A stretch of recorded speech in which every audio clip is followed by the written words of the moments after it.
राधे राधे, जय श्री मन नारायण, हरे कृष्णा। कैसे हैं आप लोग? आशा करती हूँ कि श्री हरि की कृपा आप सभी पर बने रहे, आप सभी स्वस्थ हो, अच्छे हो। इसी कामना के साथ आज हम सुनेंगे बृहस्पतिवार व्रत की कथा। तो आइए ज़्यादा देरी न करते हुए कथा को सुनते हैं। एक समय की बात है कि भारतवर्ष में एक प्रतापी और दानी राजा राज्य किया करता था। वह नित्य गरीबों और ब्राह्मणों की सहायता करता था। वह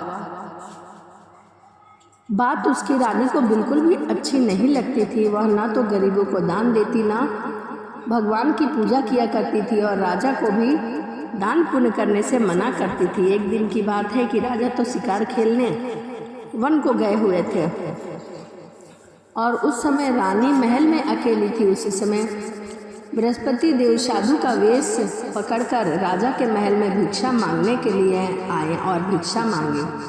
तभी रानी ने भिक्षा देने से इनकार कर दिया और कहा कि हे साधु महाराज, मैं तो इस दान और पुण्य से तंग आ गई हूँ। मेरा पति भी सारा धन लुटाने में लगा रहता है।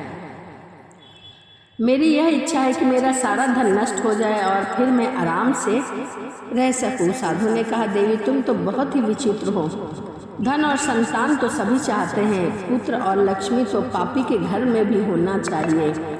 यदि तुम्हारे पास अधिक धन हो तो भूखे को भोजन कराओ, प्यासों के लिए प्याऊ बनवाओ, मुसाफिरों के लिए धर्मशाला खुलवाओ, जो निर्धन कुंवारी कन्याओं का विवाह कराओ।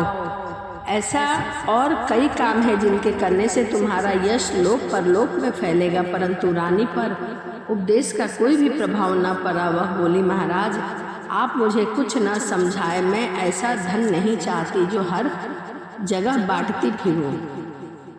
तभी साधु ने उत्तर दिया, यदि तुम्हारी ऐसी इच्छा है तो तथास्तु, तुम ऐसा ही करना। बृहस्पतिवार के दिन घर को गोबर या फिर पीली मिट्टी से लीपना, अपना सिर धोकर नहाना, भट्टी चढ़ाकर कपड़े धोना। ऐसा करने से आपका सारा धन नष्ट हो जाएगा।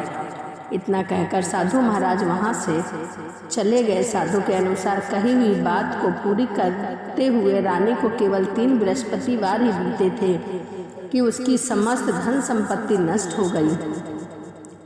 भोजन के लिए भी अब उनका परिवार तरसने लगा। एक दिन राजा ने रानी से बोला कि हे रानी, तुम यहीं रहो, मैं दूसरे देश को जाता हूँ, क्योंकि यहाँ पर तो सभी लोग मुझे जानते हैं, इसीलिए मुझे कोई छोटा कार्य नहीं कर सकता। ऐसा कहकर राजा परदेश को चले गए। वहाँ वह जंगल से लकड़ी काटकर लाते, शहर में बेचते। इस तरह वह अपना जीवन व्यतीत करने लगा। इधर राजा के परदेश जाते ही रानी और दासी बहुत ही दुखी रहने लगी। तब एक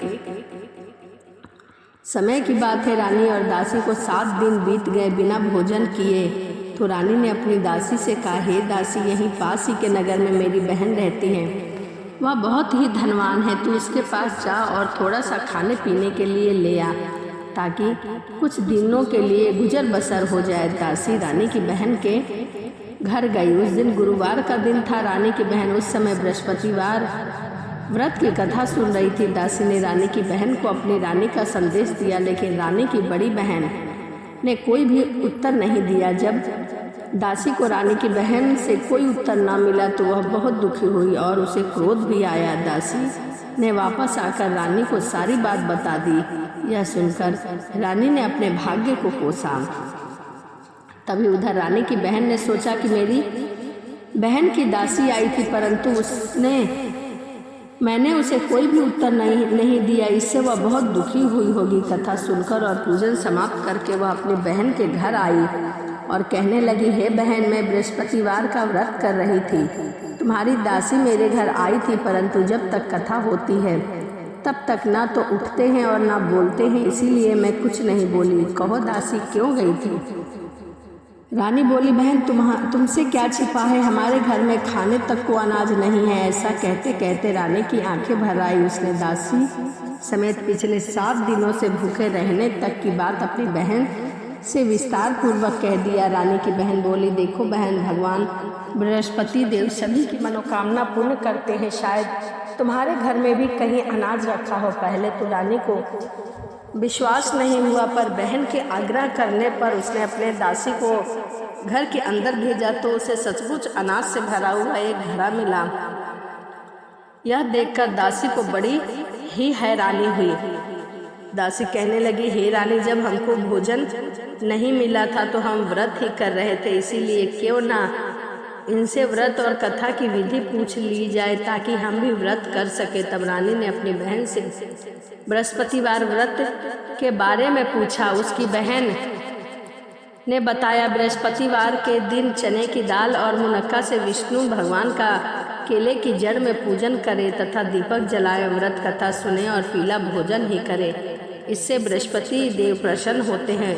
व्रत और पूजन विधि बताकर रानी की बहन अपने घर को चली गई। 7 दिन के बाद जब गुरुवार का दिन आया तो रानी और दासी ने भी व्रत रखा। घुड़साल में जाकर चना और गुड़ लेकर आई। फिर उसने केले की जड़ में भगवान विष्णु का पूजन किया। अब पीला भोजन कहाँ से आया, इस बात को लेकर वह दोनों बहुत दुखी हुई, क्योंकि उन्होंने व्रत रखा था, इसीलिए बृहस्पति देव उनसे प्रसन्न थे। इसीलिए बृहस्पति देव स्वयं ही एक साधु व्यक्ति का रूप धारण करके 2 थालों में सुंदर पीला भोजन लेकर आए और भोजन देकर दासी को बोले कि यह आपके लिए है। भोजन पाकर दासी बहुत प्रसन्न हुई और रानी के साथ मिलकर भोजन किया। उसके बाद वह सभी गुरुवार को व्रत एवं पूजा करने लगी। बृहस्पति भगवान की कृपा से उनके पास भी धन संपत्ति आ गई, परंतु फिर से पहले की तरह ही आलस्य होने लगा। तभी दासी बोली, देखो रानी, तुमने पहले भी इसी प्रकार आलस्य किया है तो तुम्हारे सभी धन नष्ट हो गए हैं। इस कारण सभी धन दोबारा न नष्ट हो जाए, तुम आलस्य करना छोड़ दो, बृहस्पति भगवान की पूजा करो, उन्हीं की कृपा से हमें यह धन प्राप्त हुआ है तुम्हें। रानी को समझाते हुए दासी कहने लगी, बड़ी मुसीबतों के बाद हमने यह धन पाया है, इसीलिए हमें दान पुण्य करना चाहिए। भूखे मनुष्य को भोजन कराना चाहिए, कन्याओं का विवाह करना चाहिए, प्याऊ लगवाना चाहिए ताकि तुम्हारे कुल का यश बढ़े और स्वर्ग की प्राप्ति हो।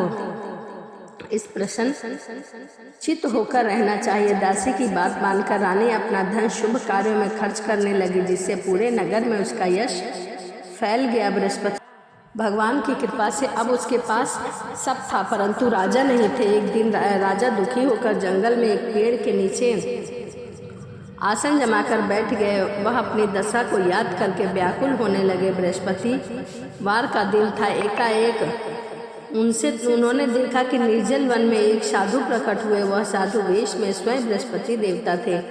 लकड़हारे के सामने आकर बोले, हे लकड़हारा, तुम इस सुनसान जंगल में किस चिंता में बैठे हो? लकड़हारे ने हाथ जोड़कर साधु को प्रणाम किया और उत्तर दिया, महात्मा जी, आप सब कुछ जानते हैं, मैं क्या कहूँ? यह कहकर रोने लगा और साधु को अपनी सारी आत्मकथा सुना दी।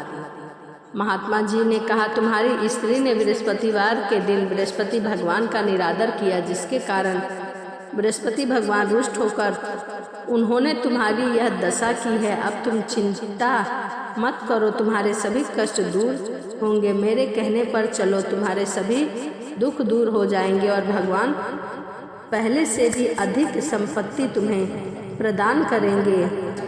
तुम बृहस्पतिवार के दिन कथा किया करो। 2 पैसे के चने मुनक्का लाकर उनका प्रसाद बनाओ और शुद्ध जल के लोटे में शक्कर मिलाकर अमृत तैयार करो। कथा के पश्चात अपने सारे परिवार और प्रेमियों को कथा सुनाओ और प्रसाद बांट कर स्वयं ग्रहण करो। ऐसा करने से भगवान विष्णु सभी मनोकामनाओं को पूर्ण करते हैं।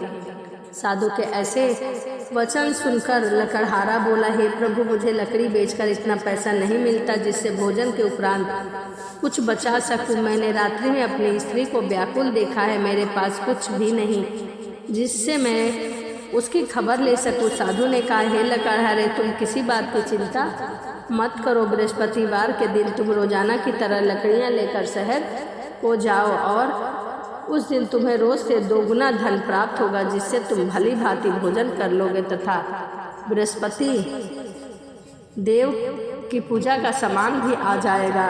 इतना कहकर साधु महाराज वहाँ से अंतराध हो गए। धीरे धीरे समय बीतने लगा। फिर बृहस्पतिवार का दिन आया। लकड़हारा जंगल में लकड़ी काटकर किसी शहर में बेचने के लिए गया। उसे उस दिन अधिक धन की प्राप्ति हुई।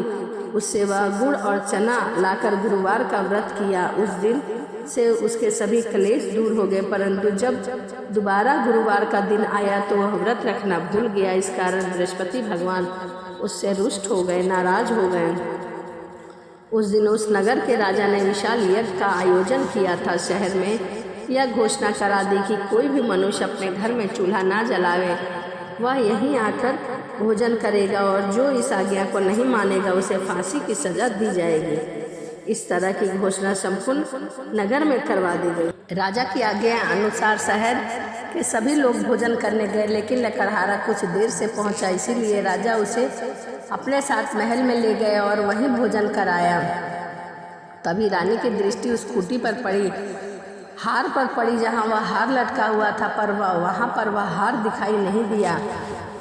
रानी ने यह निश्चय किया कि मेरा हार अवश्य इसी मनुष्य ने चुरा लिया है। उसी समय सिपाहियों को बुलाकर उस लकड़हारे को कारागार में डलवा दिया गया। जब लकड़हारा कारागार में पड़ गया तो वह बहुत दुखी होकर विचार करने लगा कि न जाने कौन से पूर्व जन्म के कर्म से मुझे यह दुख प्राप्त हुआ है। उसी साधु को याद करने लगा जो कि उसे जंगल में मिला था। उसी समय तत्काल बृहस्पति देव फिर से साधु का रूप बनाकर वहीं प्रकट हुए और उसकी दशा को देखकर कहने लगे, अरे मूर्ख, तूने बृहस्पतिवार की कथा नहीं कही, इसी कारण तुझे दुख प्राप्त हुआ है। अब चिंता मत कर, बृहस्पतिवार के दिन कारागार के दरवाजे पर तुझे 4 पैसे मिलेंगे, उनसे तू बृहस्पतिवार की पूजा करना, तेरे सभी कष्ट दूर हो जाएंगे। बृहस्पतिवार के दिन उसे 4 पैसे मिले। लकड़हारे ने कथा कही। उसी रात्रि को बृहस्पति देव ने उस नगर के राजा को स्वप्न में कहा, हे राजा, तुमने जिस आदमी को कारागार में बंद कर रखा है वह निर्दोष है, वह राजा है, उसे छोड़ दो। रानी का हार उसी खूंटी पर लटका है। अगर तुमने ऐसा नहीं किया तो मैं तेरे सभी राज्यपाट को नष्ट कर दूंगा। इस तरह रात्रि में स्वप्न देखकर राजा प्रातःकाल उठा और खूंटी पर हाथ देखकर लकड़हारे को बुलाकर क्षमा मांगी और उसे सुंदर आभूषण और वस्त्र पहनाकर विदा किया। बृहस्पतिवार की आज्ञा अनुसार लकड़हारा अपने नगर को चल दिया। राजा जब अपने नगर के निकट पहुंचे तो उसे बहुत ही आश्चर्य हुआ। नगर पहले से अधिक बागवान था, तालाब, कुआं, बहुत सी धर्मशालाएं, मंदिर आदि थी। राजा ने पूछा कि यह सब किसका है, किसने बनवाया है? तभी सभी कहने लगे कि यह सब रानी और बादी का है। तो राजा को आश्चर्य हुआ और गुस्सा भी आया। तब रानी ने यह खबर सुनी कि राजा आ रहे हैं तो उन्होंने दासी से कहा कि हे दासी, देख, राजा हमें कितनी बुरी हालत में छोड़कर गए थे। हमारी ऐसी हालत देखकर कहीं लौट न जाए, तो दरवाजे पर खड़ी हो जा। और आज्ञा अनुसार दासी दरवाजे पर खड़ी हो गई। राजा आए तो उन्हें अपने साथ घर ले आई। तब राजा ने क्रोध करके अपनी रानी से पूछा कि तुम्हें यह धन कैसे प्राप्त हुआ है? तब उन्होंने कहा, हमें यह सब धन बृहस्पति देव की कृपा से प्राप्त हुआ है। राजा ने निश्चय किया कि 7 रोज बाद तो सभी बृहस्पतिवार का व्रत करते हैं, परंतु मैं प्रतिदिन दिन में 3 बार कहानी कहा करूँगा। और अब हर दिन राजा के दुपट्टे में चने की दाल बंधी रहती थी और वह 3 बार कहानी सुना करते थे। एक रोज की बात है, वह विचार करके अपनी बहन के यहाँ चले। इस तरह निश्चय करके वह राजा पर सवार हो गए और उन्होंने मार्ग में देखा कि कुछ आदमी एक मुर्दे को लिए जा रहे हैं। उन्हें रोककर राजा कहने लगे, अरे भाई, तुम मेरी बृहस्पतिवार की कथा सुन लो। वह बोले कि हमारा आदमी मरा जा रहा है, तुमने अपनी कथा की पढ़ी है? परंतु कुछ आदमी बोले, अच्छा कहो, हम तुम्हारी कथा भी अवश्य सुनेंगे। राजा ने दुपट्टे से चने की दाल निकाली और कथा कहनी शुरू कर दी। कथा आधी हुई थी कि मुर्दा हिलने लग गया और कथा समाप्त होते ही मुर्दा राम राम कहकर खड़ा हो गया। आगे मार्ग में उसे एक किसान खेत में हल चलाता हुआ मिला। राजा ने उसे देखा और उससे बोला, अरे भाई, तुम मेरी बृहस्पतिवार की कथा सुन लो। तभी किसान ने कहा कि मैं तेरी कथा सुनूंगा, तब तक 4 हरिया जोत लूंगा, जा तू अपनी कथा किसी और को सुनाना। इस तरह राजा आगे चलने लगे। राजा के हटते ही बैल पछाड़ खाकर गिर गए तथा किसान के पेट में भी बहुत जोरों से दर्द होने लग गया। उस समय उसकी माँ रोटी लेकर खेत पर आई। उसने जब यह देखा तो अपने पुत्र से सभी हाल पूछा और बेटे ने सभी हाल कह सुनाया। तभी बुढ़िया माई दौड़ी दौड़ी उस घुड़ सवार के पास गई और बोली, बेटा, मैं तेरी कथा जरूर सुनूंगी, तू अपनी कथा मेरे खेत पर ही चलकर कहना। बुढ़िया खेत पर जाकर कथा सुनती है और कथा सुनते ही उसका बैल उठ खड़ा होता है और किसान के भी पेट का दर्द ठीक हो जाता है। राजा अपनी बहन के घर पहुँचे। बहन ने भाई की खूब मेहमानी की। दूसरे रोज प्रातः काल राजा जागा तो देखते हैं कि सभी लोग भोजन कर रहे हैं। राजा ने अपनी बहन से कहा कि ऐसा कोई मनुष्य है जिसने अभी तक भोजन नहीं किया है तो वह मेरी बृहस्पतिवार की कथा सुन ले। बहन बोली, भैया यह देश ऐसा ही है, यहाँ लोग पहले भोजन करते हैं, उसके बाद कोई और कार्य करते हैं। यदि कोई पड़ोस में हो तो देख कर आती हूँ। वह ऐसा कहकर पड़ोस में देखने चली गई, परंतु उसे कोई भी ऐसा व्यक्ति नहीं मिला जिसने अभी तक भोजन न किया हो। वह एक कुम्हार के घर गई जिसका लड़का काफ़ी समय से बीमार था। बहन ने उसी से कथा सुनने के लिए कहा और वह कथा सुनने के लिए मान गया। भाई ने कथा सुना और कथा सुनते ही उस कुम्हार का लड़का ठीक हो गया। अब तो राजा की प्रशंसा होने लगी। एक रोज राजा ने अपनी बहन से कहा कि हे बहन, हम अपने घर को जाएंगे, तुम भी तैयार हो जाओ। राजा की बहन ने अपनी सास से कही।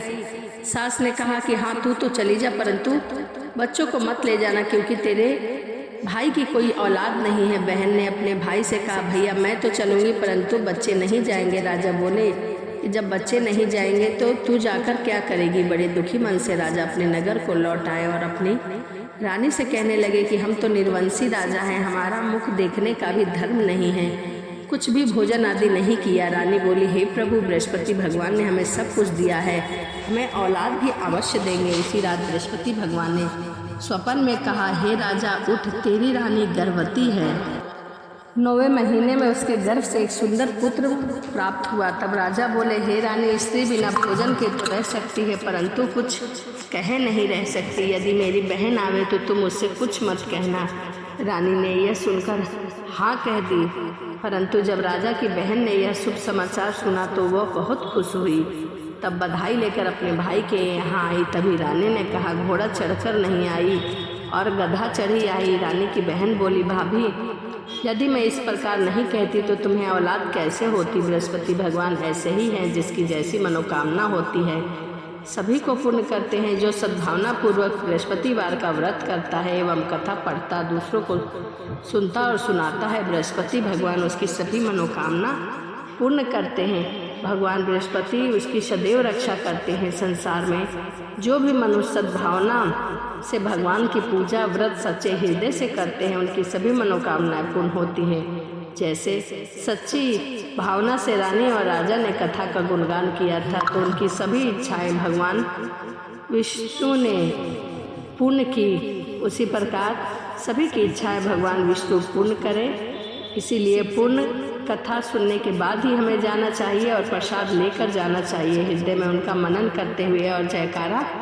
लगाते हुए जाना चाहिए। तो आप भी बोलिए एक बार बृहस्पति भगवान की जय। ध्यान रहे, आपको बृहस्पति भगवान की कथा सुनने के बाद उनका आरती जरूर करना चाहिए। तो चलिए इस वीडियो में बस इतना ही। वीडियो को समाप्त करते हैं और मिलते हैं अगली वीडियो में। वीडियो आपको अच्छी लगी हो तो कमेंट में जय श्रीमन नारायण या फिर ओम बृहस्पति देवाय लिखना ना भूलें। तो चलिए मिलते हैं अगली वीडियो में। सभी को राधे राधे।